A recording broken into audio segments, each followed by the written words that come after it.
خرچی نکردی میشه واقعی نه اینجا را کنم خوبی من تلفن کرد زنک او زنک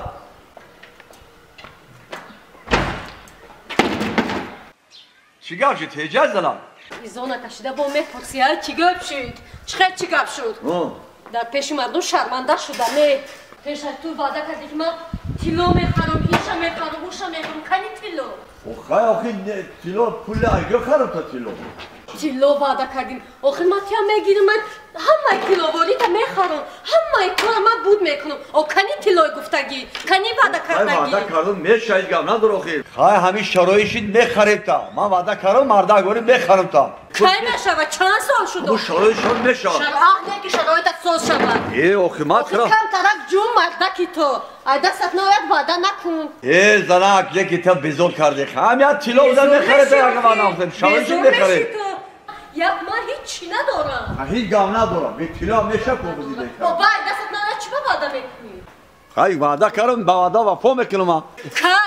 آخی کی ای توی همسایه رفتم شرمنده شدم زنی همسایه ها را بین یک بار همه تیلو همه چیزشان دارن روزی دراز در خانه خوابی آخی همین من خوابم کار کن تیلو خرمنده میشه چون نمیشه دو سیده زدی که من این کار کردم میتونم او کار کردم میتونم توقعت کن زنم توقعت میکنم توقعتم توق شد آخی ایزو نمیکش یک مرده که کلون ای دستت نگاه کن نوید زن نگیر نگاه کن توقع من خیلی بگردم توقعت که زنک توقعت ای تو خیلی مرده که یک گاه کار از دستت نمی آید توقعت که نیست صبر میگن صبر کنی به همه چی میرسی کنی پول کنی تیلو خبوی من کردم میگم بس کنم تیلو گفتی میخرم تا واقعیت شروع شده پول شما بگیرم آخی پول شما بگیری؟ تو هم خیلی مردکی آخی بیامان ای زنم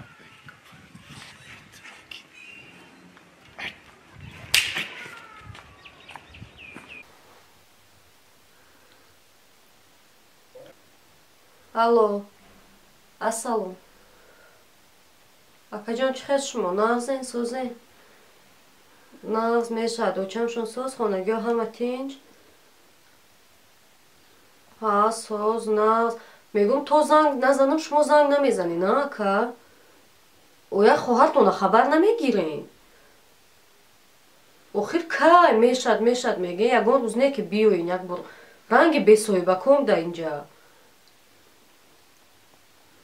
هیچی یکان گپ نشیده یاد نمی بیو یک بار همی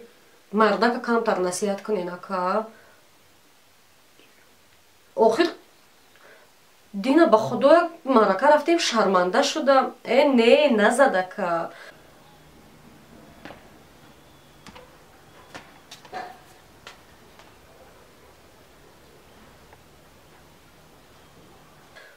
آخر یگون چی نمیخرد من با خدا دینا یک مرکه رفتیم شرمنده شدم نه یگون تیلوباری دارم نه اقلا یک چله ندارم من نمیخرد آخر فقط میگه توقعت کن آخر توقعه من توقعت میکنم من پول ندارم من کیم چی میگه و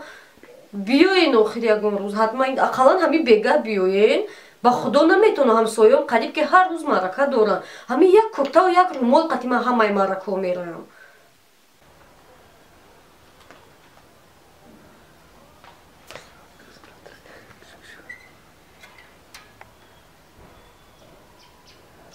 مایلی اکا جون سلام گوی خیر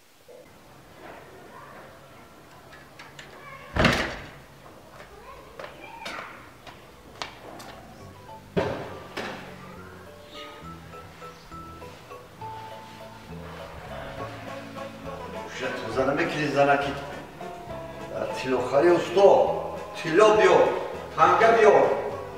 ماشین میگم همجا خواب همه چند خواب لغت کرد ماشین توزه نمیکنه من تیلو خواهد خیلی نشده تیک کنه اول بکنی نمیده چند زیر کرد ماشینه من تیلو بیو دست پونه به گوشوار بیو کنه بی ماشینه بی در ماشین سوالجه خونه و چند بیره بی نگه توزه کنم من توزه میکنم خیلی آدم گرمی شوید تو تیلو تنگه بکنه نمینه ماشین جان ماشین جان ماشینی ما ماشین های اصلا حالا با دید دخبر ما تلواری میخری نه گوشبار میخری بخرم این پروشا بخرم دا این خواهر ما قدر نداره باید گوشبار نه قدر داره آخی همین پروشا بخرم این با قریم بخرم اینه مهم دو روز مولا در نخری اخیر دیلک کنم نشیشته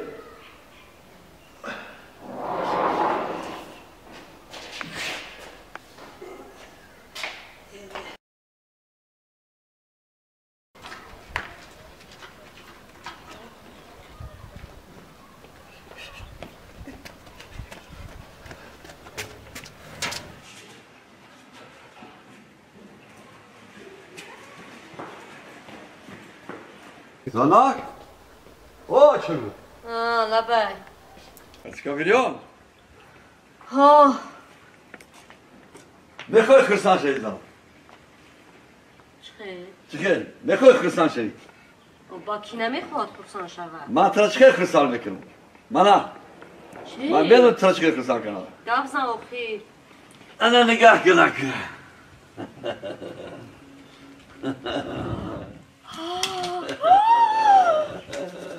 از من؟ از تو نه تیلا بخواستی. این تیلا؟ انا کدیا کنه دا گوشت کنه دا گوشت کنه. تیلای حقیقی تیلا کی؟ تشکر مردک جان تشکر کنه دا گوشت کنه. وای کنه دا گوشت کنه چیکار گوشت کنه؟ کم بزنی بیانو بزنی با. کنه دا گوشت کنه. حاضر این بود بیا کشیدی. یه راه کنه اوینا بی دا اوینا کلام ایران دا اوینا بی تو دا اوینا بی زناد. هیچ باور نمیکنم که آدم صاحب تیلا شده و چه ناز چه زیبا مانده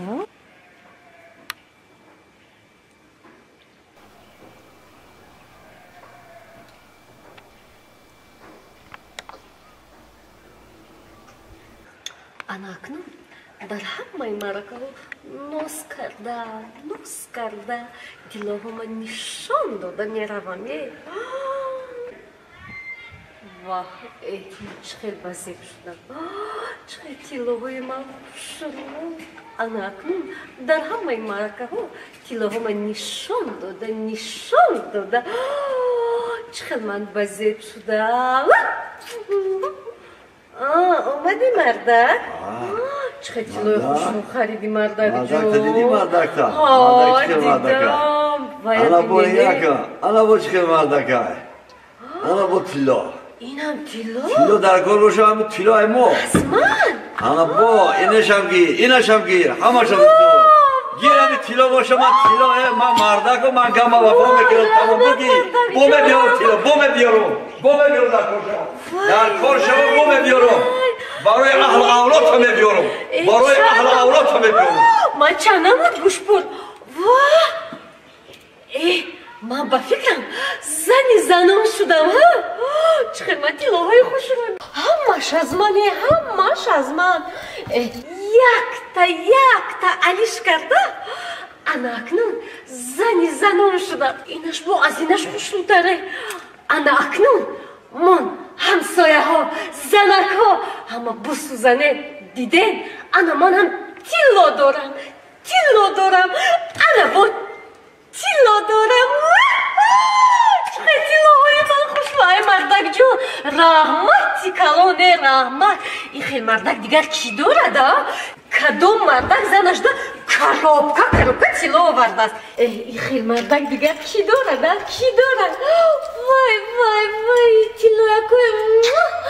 وای تیلو یکوی من انا اکنون رفته در آینه کلان دما فسان داده انا منزنک های قشلاق سوزنه تیلو جنک های من بیا Voilà que você سازی تجی شناخته منه دیگه پاروس من بچه خدارامتی نرز کلوخی شناخته خیلی روزی بسیار کلام گنازش سوسته پیش میرفتش ما خطی رحمتی مسافر کتی میرفتیم به جا موندیم گفته که شب سهر که دارم خوش مو اگر خواهید گم نبوده خواهی خشکی ما شوخی شما ساعت که گم نیست بیه ساعتی ساعت رو همین دیگه نظر میگه نخوام هم شروع یا پلچوی داد یا بگم یا شروع تیجی هم سور تیج خور سور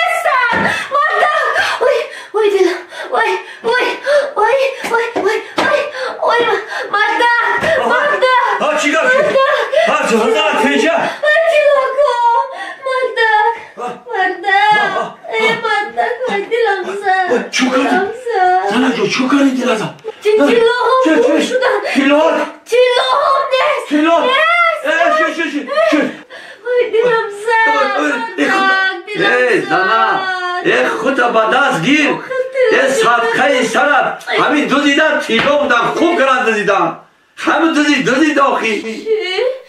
خوب کردن؟ خیلی نفت کردن دوزیدن تو اقلت خودگی تیلا سلامتی تو ماده در کره سلامتی تیلو اینا تیلو نبودن همه بیژوتریا بود